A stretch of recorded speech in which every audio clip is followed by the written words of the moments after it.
વિવાદ ઉભો કરવા માટે અને ગામ લોકોનું ખરાબ દેખાડવા માટે આજે આ સમગ્ર વિરોધી આંદોલન, વિરોધી કામ કે વિરોધી સોશિયલ મીડિયા પર પ્રસારણ કરવામાં આવ્યું છે। હવે આવા હવનમાં હાડકાં નાખનારા લોકોને આ કોંગ્રેસીઓ તો એટલો સપોર્ટ કરે છે। પહેલા એવું હતું કે સરકાર વિરોધી બોલવું હોય ને એટલે કોંગ્રેસ તરત તૈયાર હોય। કોંગ્રેસ સરકારનો વિરોધ કરવા માટે હર હંમેશ કંઈક ને કંઈક જેમ તેમ શબ્દો, કંઈક ને કંઈક ખોટી ગેરમાર્ગે દોરવાનું કામ આ કોંગ્રેસ કરતું આવ્યું છે।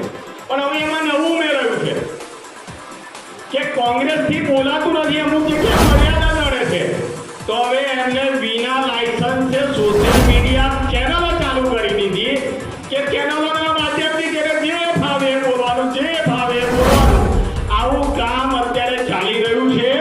કારણ કે વિકાસ જે પાદરા તાલુકાનો થઈ રહ્યો છે ત્યાં કોંગ્રેસ અને એના વિરોધીઓથી જોવાતું નથી। એ લોકો તો નથી કરી શક્યા। આ તમામ વિરોધીઓ કોંગ્રેસ વાળા હોય કે કોઈ પણ વિરોધી હોય એ પાદરા તાલુકાને વિકાસના રાહે, વિકાસના માર્ગે ક્યારેય નથી લઈ જઈ શક્યા। પરંતુ અત્યારે જે વિકાસ થાય છે ને એમનાથી જોવાતો નથી। આજે તમારા ગામમાં પંચાયત ઘરનું કામ થાય છે તો આ વિરોધીઓથી જોવાતું નથી અને એના માટે આ તમામ વિરોધના કાર્યક્રમો લોકો કરતા રહ્યા, પણ એનાથી ભારતીય જનતા પાર્ટીનો કાર્યકર ક્યારેય ડરતો નથી અને ડરશે નહીં।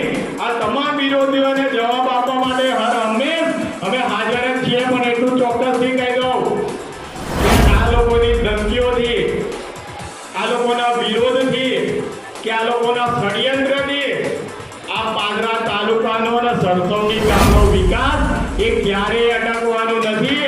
અમારે ગમે તે કરવું પડશે આ વિરોધીઓને જવાબ આપવા।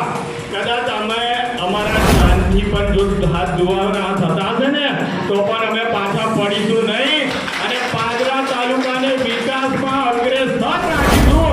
એની હું આપ સૌને બાંહેધરી આપું છું।